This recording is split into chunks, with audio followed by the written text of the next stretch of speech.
We are reviewing the audio, the phone calls from Ruby Franke and Jodi Hildebrandt, some of the calls between the two of them, some out to members of their family, to other individuals involved in this case. We just heard two initial phone calls. We're going to continue on with this. Be sure to press subscribe. There's a lot to go through here, so we're doing it in multiple episodes, whether it be here on YouTube or on our podcast channel, wherever you're at. Press subscribe so you don't miss any of it. If you want to watch this, we have that YouTube channel, Hidden Killers Podcast. So go ahead and search for that on YouTube if you want to watch some of these videos as we go through them. Let's continue on. This is Ruby Franke talking with a man, and I'm not sure if this is Kevin she's talking to or not, but it has a lot of nonsense going on in it. Let's take a listen. Believe that God has a hand in the old Ruby, being kind of set free or whatever you want to call it. That thing being gone. Yeah, absolutely. I could not come out of this without his grace, without his mercy, without his help. This has been the strangest and the most miraculous intervention. It put everybody where they needed to be. It separated me from Jodi, so I'm not hearing her. And I think just being gone and not hearing her has cleared a lot of things up for me. And it put the kids in a place where they're... You have exceeded the allowable time for this call. Goodbye.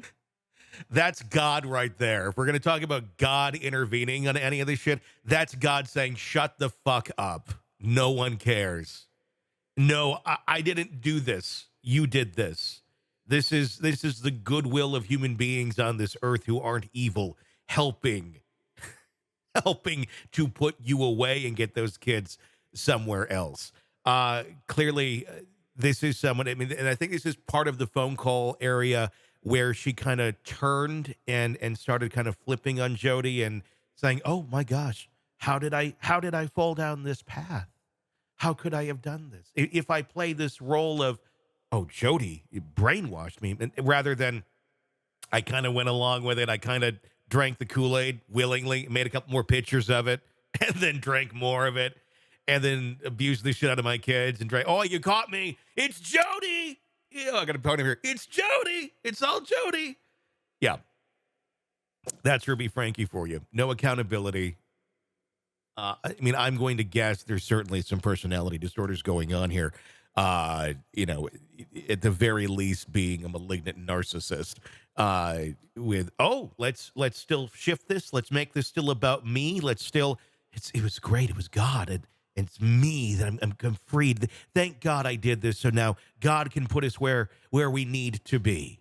How about just don't abuse the shit out of your kids, and it doesn't have to keep moving everybody around and shit. Let's listen to another call. This is Ruby talking about some of her delusions and wanting to repent. Take a listen. This is a call from and paid for by Ruby Franke, Purgatory Corrections. an inmate at Purgatory Correctional Facility. Corrections. This call is subject to recording and monitoring. If you don't wish to talk, hang up now. Oh, the irony. Oh, the irony. I don't think you can make that up. Hello?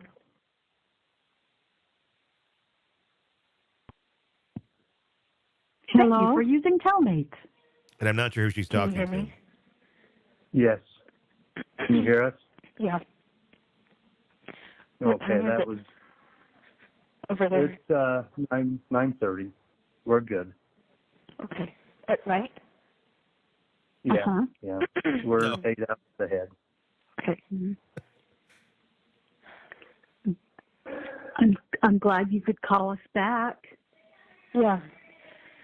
I haven't used the phones very much. They're kind of hard to figure out. But If I were to make a guess, I'm guessing this is her parents. It's unclear from the document dump or the audio dump what exactly we're listening to, but we know it's Ruby, and I'm guessing parents. Yeah, I think I figured out how to use.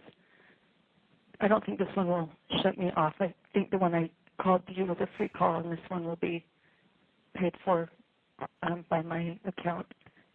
Kevin, Bo put some money in it. So, but I was saying I can't say everything that I want to say, but I really did feel like the arrest was like a rescue. Like I just felt so many angels around, and it was like a relief. It was just really kind of surreal, kind of strange.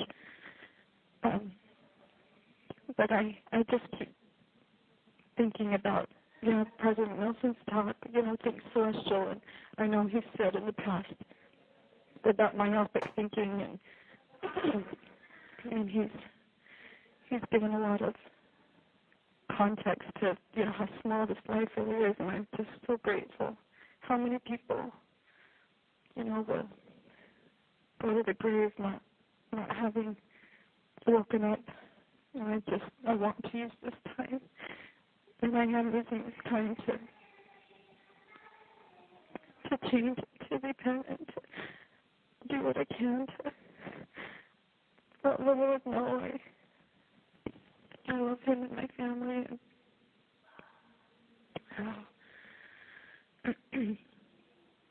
and I've had many experiences here to kind of guide my thinking.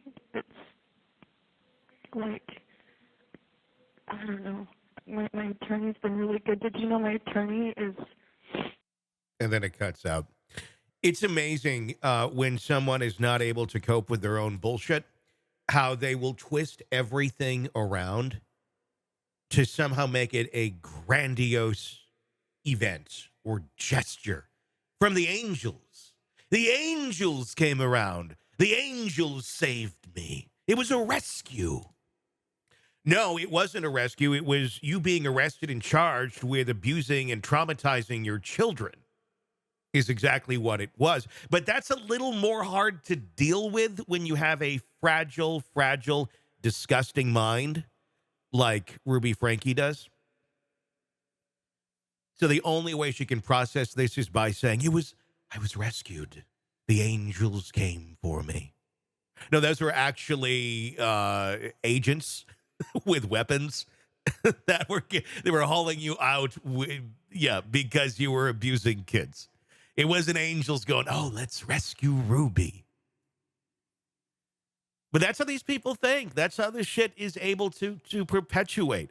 I mean, it in some ways, it reminds me of like a press release and a forward-moving statement where it can be like the worst news in the world. A company's like, we're shutting down and laying off 5,000 people, and we had all the...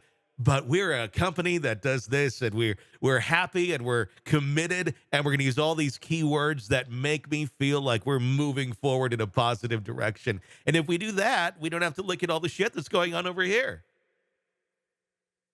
Now, I'm happy she wised up suddenly and realized how horrible she was being to her family and her children. But I don't for 1 minute believe that this was suddenly some sort of a pardon the pun, come to Jesus moment where she realized the error of her ways in one moment. She got caught.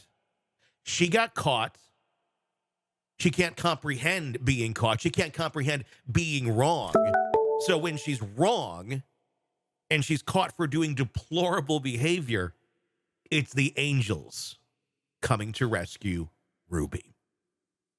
We have a lot more audio to play for you here on the podcast from Hidden Killers and True Crime Today. You can watch this on our YouTube channel as well. Be sure to press subscribe so you don't miss any of it. We're going to keep breaking down the jailhouse phone calls from Ruby Franke and Jodi Hildebrandt. My name is Tony Bruschi. Stay with us.